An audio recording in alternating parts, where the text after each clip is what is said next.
Board Game Binge, the place where we bring you bite sized, bingeable board game content from across the industry.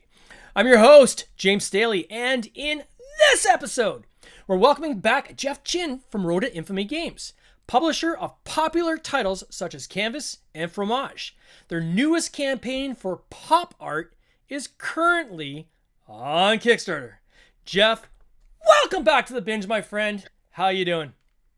Great. Thanks for having me back. Oh, it is, as you know, I am a huge fan of R2i Games.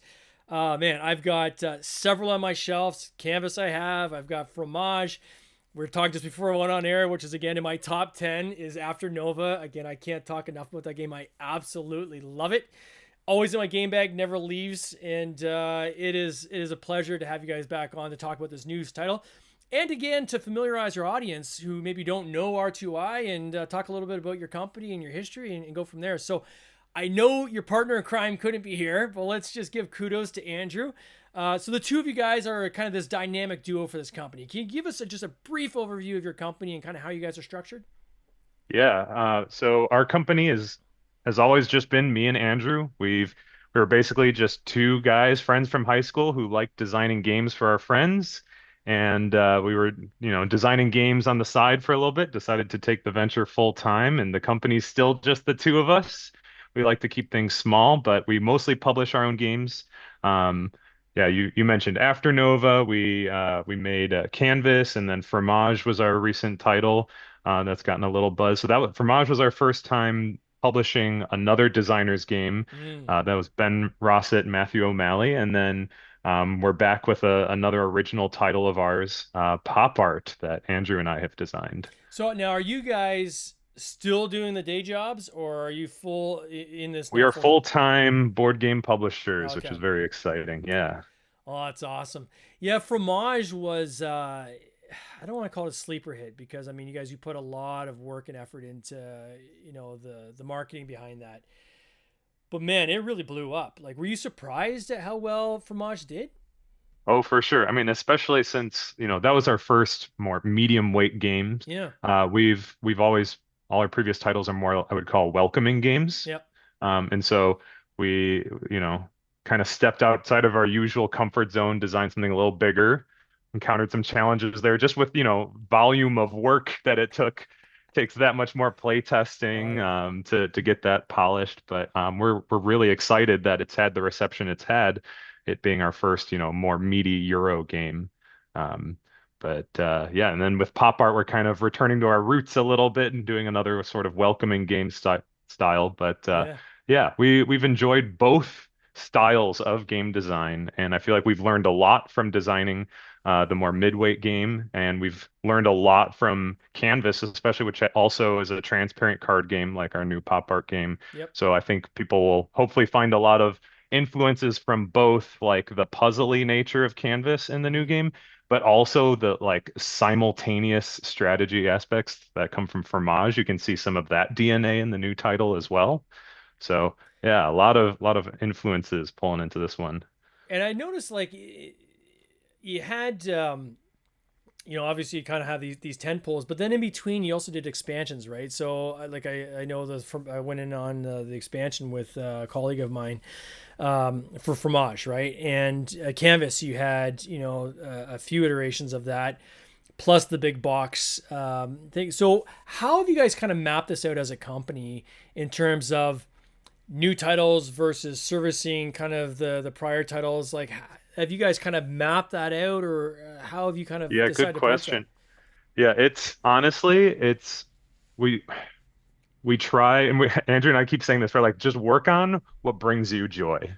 I feel like we're in a fortunate position where it's like we don't feel the need to like force out some number of titles a Mm, year to make this viable. Like we're really appreciative of the community and the Kickstarter community.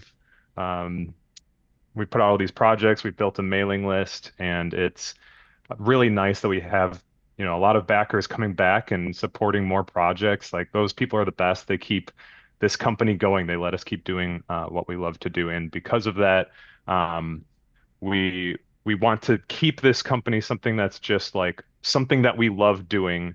It's why we've never really like grown and expanded the company. It's why we're not really trying to force and push out a ton of titles a year. We're just working on the things that we want to work on when we want to work on them. Yeah. I mean, the challenge becomes is you become a slave to the machine, right? Like That's right. if you start bringing on staff and infrastructure, and some people start offices and things like this. Now you've got overhead that you have to constantly cover, and other people's livelihoods are dependent on your launch schedule, right? And it may force you into a situation where you're launching something before you're ready, or you're launching something that maybe you wouldn't normally launch, but you're doing it because you know you need to get that revenue coming into the system. So very smart. The two of you are keeping it contained and saying, what, we're going to kind of launch what we want to launch and when it's ready, I guess, essentially, right? Yeah, basically, yeah. How did you find the audience difference between like a Fromage and say like your audience built up with Canvas? Like Canvas, if you go into any local game store, you're going to find Canvas. It's literally everywhere. Fromage now too, obviously. But before you launched Fromage, you had established kind of this gateway community around board games, which the challenge sometimes becomes saying, okay, now I'm going to go after this other kind of medium weight audience that may not cross over with that initial audience. How did you guys approach that? Yeah, we had no idea what to expect going into that. Like you said, it could be a totally different group of people that want to play a midweight game like Fromage versus our usual gateway game. So we were like, I don't know, this could flop on Kickstarter or whatever. I do think Kickstarter just naturally has more of that midweight, even heavyweight audience kind of built into it. Yeah. So it seemed to be receptive just with the Kickstarter audience in general. I think we saw a good percentage of new backers coming in that hadn't backed our previous projects. Mm-hmm. And even the same thing with the follow-up Formaggio campaign. People that hadn't even bought Fromage before, like suddenly were discovering they had maybe heard about Fromage, Yeah. some of the buzz behind that. And then when Formaggio came out, we got a lot of new backers, which was awesome. I didn't know if that was just going to be Fromage backers returning. So it was really cool to see just new eyeballs seeing the game and new people joining. And it's been incredible. I wish I could say we did more to reach out to other audience or something. We've never been a big marketing, aficionados or anything. We do very little ads, Yeah. if at all, for some titles. And so a lot of it is just like the natural attention and like I said, Kickstarter, just kind of having that audience of people looking for cool, more Euro strategy games. Do you use any kind of like marketing amplification company like a Backer Kid or Gelop or any of these guys? We don't. We really don't. Really? It's really just a lot of natural eyeballs finding it. We've run a few ads on social media platforms, but um, that's really it. We've never used a marketing firm. You must have a massive email list. Yeah, I mean, after every campaign, we always do like this opt-in to all our backers, and Yeah. people have been really great. It's amazing that people want to keep in touch and hearing more about our projects, Yeah. and it's everything. That is our main tool for reaching people, is just people that have enjoyed our games and the experience from backing a Kickstarter campaign and wanting to come back and try out another game. So I am forever grateful for those people that have joined that list and have been fans of these games. And given that you can find your games pretty much in most retailers, how did you guys approach building that side of the business out? Was it working with localization partners? Was it working with distributors? Or how did you guys kind of set that up? Yeah, distribution wise, we've partnered with Asmodee, and Mm. then more recently we've partnered with Allplay. Hmm. Allplay has been really awesome. They have a new like publisher partner uh, sort of network, right? Where they teamed up with a bunch of small publishers to share resources as far as freight shipping, like if two partners in their network are delivering at the same time, they will consolidate and share freight shipping costs. Allplay is handling fulfillment for all these partners, so it's all warehoused and shipped from the same place. It's all the e-commerce goes through the Allplay website. They do a lot of the customer service, especially anything involving like shipping, reshipments, stuff like that. Hmm. So it's taken a lot of those tasks uh, out of our hands. So instead of us having to grow and hire people that can do customer service and stuff like that, Andrew and I can focus on game design, which is the real reason why we are a board game publishers, because we just want an avenue to publish our games.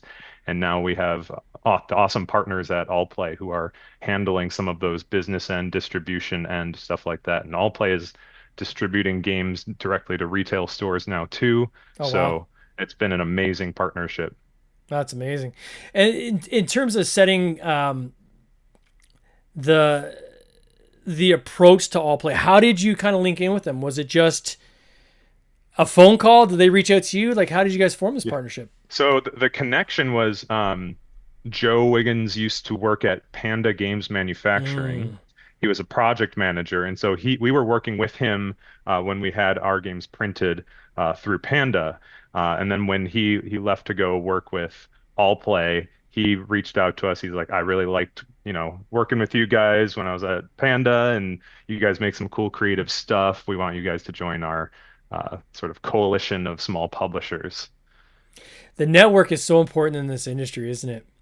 It is. It really is. Yeah, and I always say it to people: try to meet as many as you can in the industry, even if you are going to like conventions or like just walk up to tables and introduce yourselves. If you're a designer, you don't necessarily need to be even pitching, but even just to start networking and meeting these different players, you never know. Sometimes these things can kind of come back full circle, right? And that former connection you made could be the make all the difference on your the next endeavor that you're working on.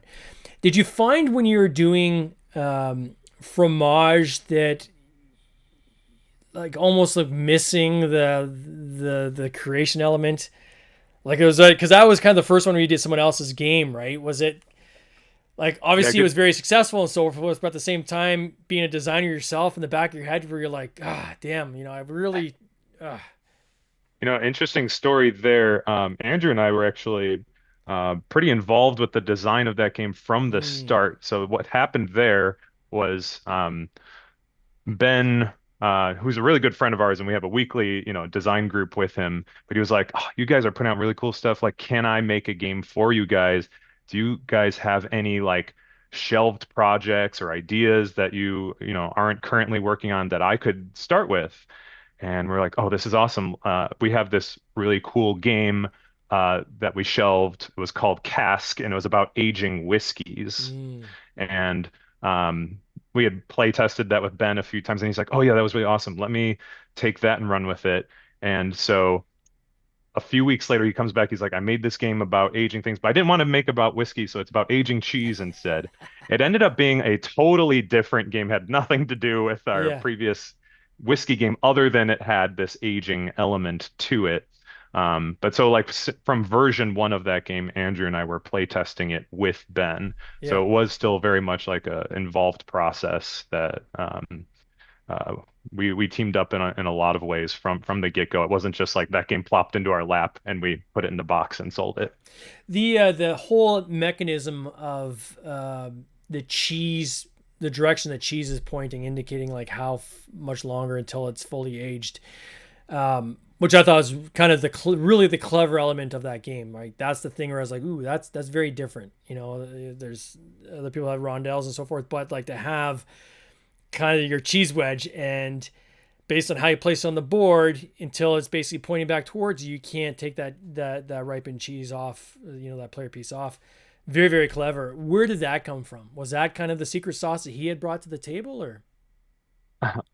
So originally in that design, that was actually not part of it. For a long time while working on it, the game worked a little backwards where it was you put a worker out on one of those spots, and then at any time later, after the board rotates, you could pull the worker off if you want or not, and take that many of that resource type or make a cheese of that type. But you would be making decisions about the quadrants that were not in front of you, Mm, right? So that was kind of the game that we purchased from Ben, and it was cool and interesting. But we're like, oh, there's something not quite clicking, and it wasn't until we made it where you must lock in how many of that resource do I want now, and lock in how many turns that worker will be tied down to that action. That in the development process, we came up with the cheese pointing at the direction of when you'll get it back. Yeah. So that was a later development, believe it or not. I find those things kind of really cool. Like when, like in the whole design process, where there's that kind of aha moment that just sometimes comes together, right? And it's like, ooh, wait a second, and it's almost like a magical moment, isn't it? Like It really I is, can think yeah. of a couple cases on games I've worked on where we're just scratching our head, and it could be just someone says something or it's just something happens, and all of a sudden it just almost manifests in front of you. It's like, oh my god, this is it. This is the thing that solves what we're trying to figure out. And Oh, you have it's no idea. Like we were close to giving up on the game. We yeah, were so close. We were banging our head against the wall. We're like, we can't make this feel right. And then we tried switching that aspect, and we're like, oh my God, suddenly this is like incredibly fun.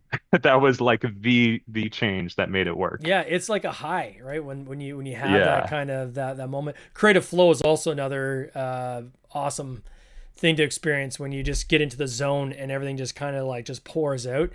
There's no feeling like it. I absolutely love it. How long were you guys working on pop art? Like, is this something you started before Fromage, or is this like, because it does have some canvasy kind of similarities, right, in terms of the Yeah. transparency layers and so forth. But like, when did this start? It started, I want to say it was like January 2024. So it's been a little bit. We got, we're working on a lot of Fromage and Formaggio Mm, stuff.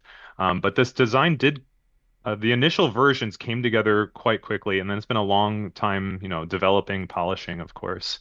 Um, but yeah, this has been a really, really fun project to work on. It's definitely got some of that Canvas DNA with the transparent cards.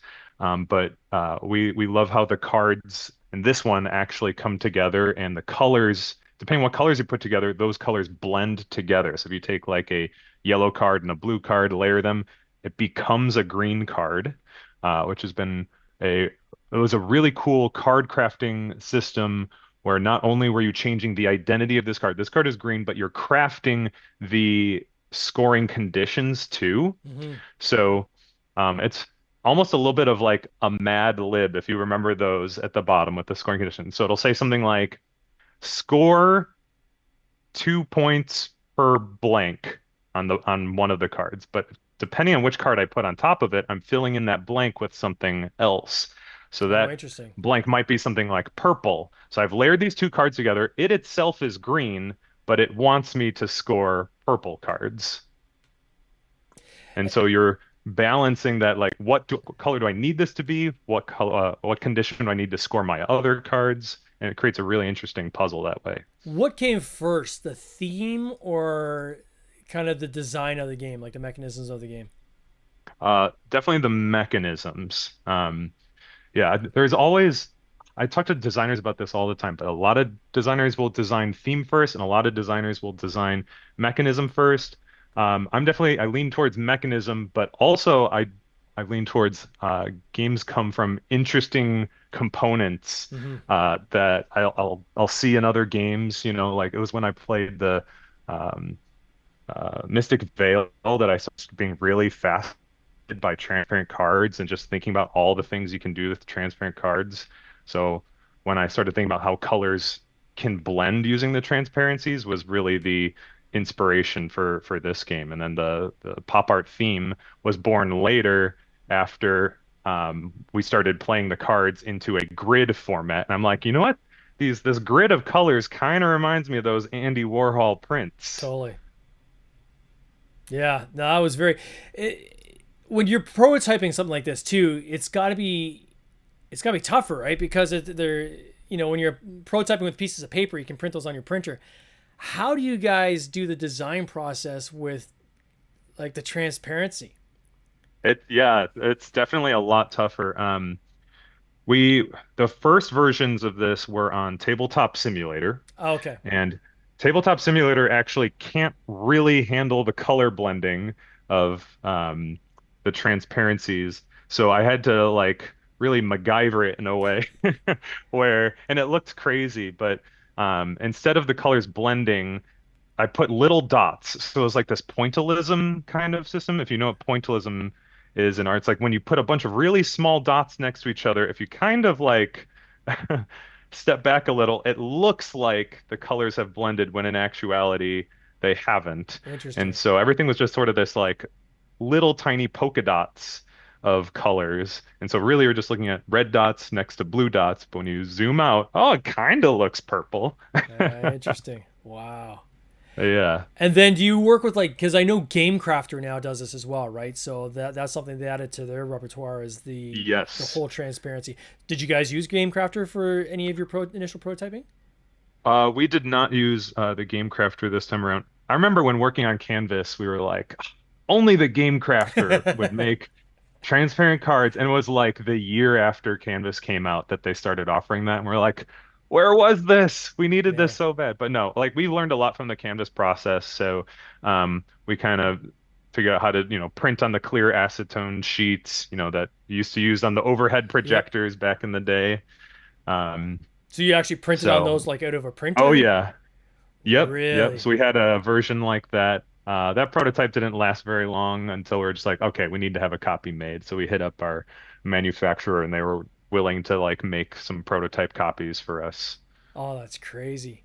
Yeah, the whole pop art theme is it's cool. That's what it pulled me in right away. As soon as I saw it, I'm like, "Ooh, what's this?" Right? And again, calling back to that kind of Andy Warhol look. I noticed some of the things in there are Andy Warhol esque, but were did you design them in a way to kind of inspired but not get sued? Kind of. Yeah, there's a lot of talk about that. We're like, to what degree can we, have can you just put celebrities in here if they're caricaturized? Can they just like allude to them?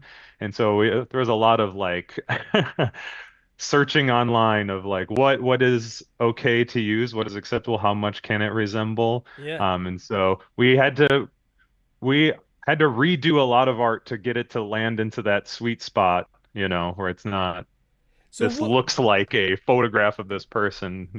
So what was the what is the rules? The rule is just cannot have any like it can resemble or like. I think it's actually very gray is the problem. Mm, And you can find a lot of cases that point in different directions. But when we were looking at other games that do have, likenesses of real people, there's the Herstory game has actual you know, famous people in women's history that are mm, depicted on the cards and it uses their name and everything. And we're like, so is this okay? Or is it because it's like a more historical, educational kind of spotlight that they're put in that makes that more okay, you know? So we talked with them a little bit. We're like, how did you guys, approach this? And so they gave us, some advice about it. But yeah, the actual legal definitions are pretty difficult and pretty gray to understand, and you just don't want to overstep those boundaries to the point where someone might get upset about, their likeness in an image. So we just tried to steer clear of yeah. any direct celebrity So there's no appearances. Marilyn Monroe's in here at all, or No, no, there's not. but I kudos to you guys to actually do that research and actually reach out to other groups to say, hey, how did you approach this, and what were some of the hurdles that you encountered? There's a ton of gray out there, right? And sometimes it comes down to how much risk does somebody want to take playing in the gray, Exactly. right? And levels of risk. And Right. there's some people that play fast and loose with risk, and there's others that say, no, let's try to make this as risk adverse as possible. It can never be risk free, right? There's always going to That's be right. anybody can look at that and say, well, that resembles me. I'm going to go and sue these guys, and there's nothing. Right. I mean, then you got to Right. That's the defend. thing is, right, whether or not it's like something is legal or it's in the gray area, people can sue for anything, Yeah, right? So yeah, there's literally. definitely risk there. Yeah. So then, as you guys were going through this, the plan is obviously, I think, to take this to this looks like it would play very well at retail as well. When is this one shipping? When I didn't get the date on when this one's actually going to be hitting the marketplace. We're estimating middle of 2026. that'll come out. So middle next year, nice. Yeah. And have you been working on like other things as well? Like in the meantime, like it's like can we talk? We're talking just before we went on air some Fromage stuff. Are we allowed to talk about that at all? Oh Or yeah, yeah, definitely. So an exciting new project from the designer of Fromage, Ben Rossett. Yeah, he's put together a sort of travel version of Fromage, and we're calling it Bordeaux. So it's a nice little wine game to pair with your cheese game. that's But it awesome. takes a lot of the mechanisms of Fromage and distills the whole thing down into a single sheet of paper. So there's no other components, just a pencil paper game. We're envisioning this as like a just a little booklet you would get. You tear off a sheet for each player, and we'll probably have a print and play version of it too.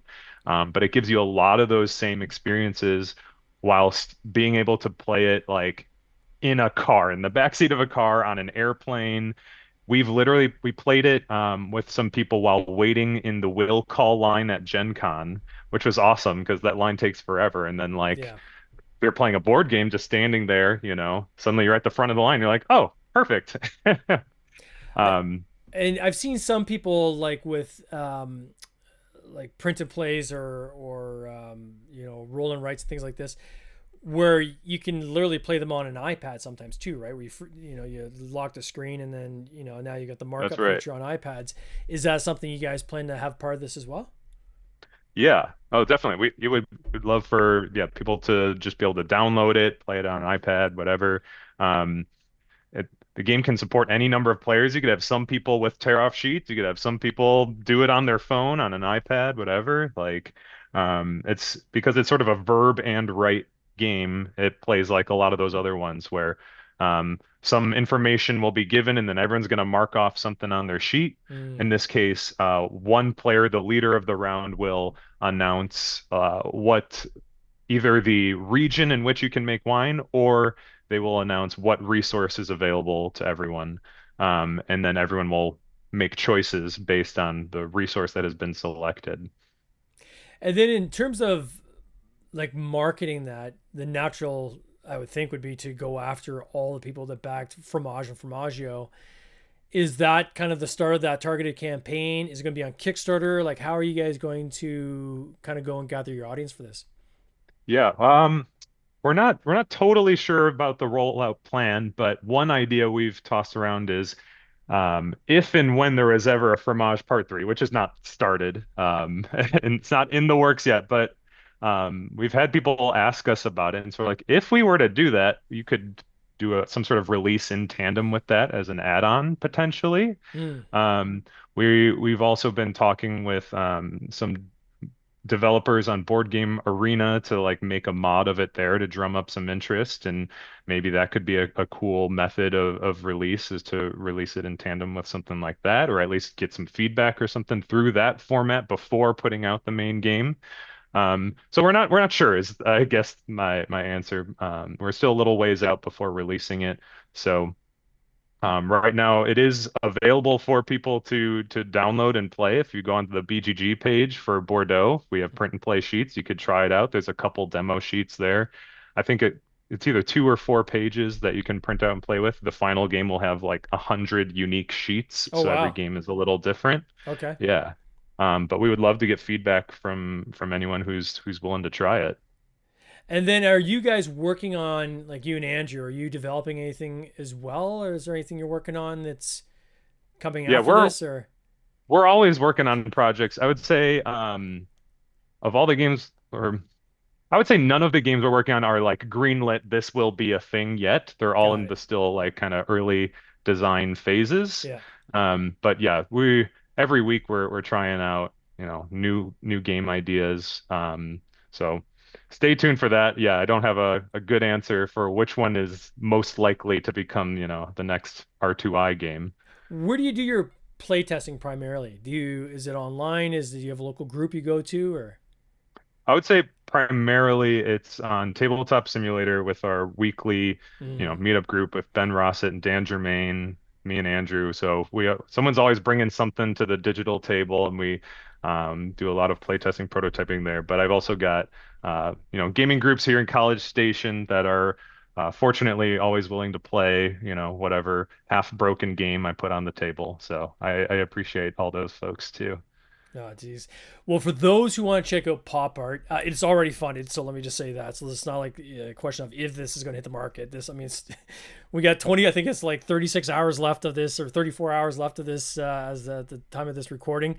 I will put a link in the show notes. Are you guys doing late pledge on this as well? So if someone doesn't catch this episode till a couple days later, is there going to be That's right. Yeah, Okay, very there will good. still be opportunities to late pledge. If you catch this episode in time and you're able to back during the campaign, there's a free collector's pack to everyone who backs during the live Oh, campaign. sweet. I'll make sure I actually put that in the in our group as well, because I know a lot of people like those little extra add-ons. This looks super cool, and I can tell that anybody that loves Canvas, they're gonna love this game. And it almost, I don't want to say seems more it almost seems more approachable than Canvas. Is that wrong Yeah, to it is say, kind of. or No, I think you're correct. It is designed to be even I would say even more of a welcoming game than yeah, than Canvas. Like this is something like I think you could play with parents, grandparents, kids, yeah, gamers, non-gamers. Like honestly, like everyone we've shown it to has really enjoyed it for being so approachable. And even, as a bigger gamer myself, like I always find like there's brain burning strat in there, despite there being so few rules. It's like 2 pages of rules, and yet like the complexity and brain burniness from the combos that you can create in your little grid puzzle it's pretty insane, and it's fun, light, brain burny. Yeah, we've had a great time with this one. oh, it's awesome. Well, Jeff, I want to wish you all the best in this campaign. I can't wait to see how it ends. Again, for those who want to check it out, I will put a link in the show notes as well as in our Facebook page. Or sorry, it's our Facebook group, Board Game Binge. If you're not a member yet, please join it. Jeff, say hi to Andrew for me. All the best, eh, buddy? Will do. All right, you take All care. right, thanks so much. Cheers. This has been an episode of the Board Game Binge podcast, hosted by James Staley, produced by James Staley and Mike Bruner, with original music by Nick Smith. If you would like to watch these interviews live, simply subscribe to our YouTube channel, Board Game Binge, and you'll get access to live interviews, giveaways, and interesting board game content from across the industry. I can't wait for you to join us. See you next time.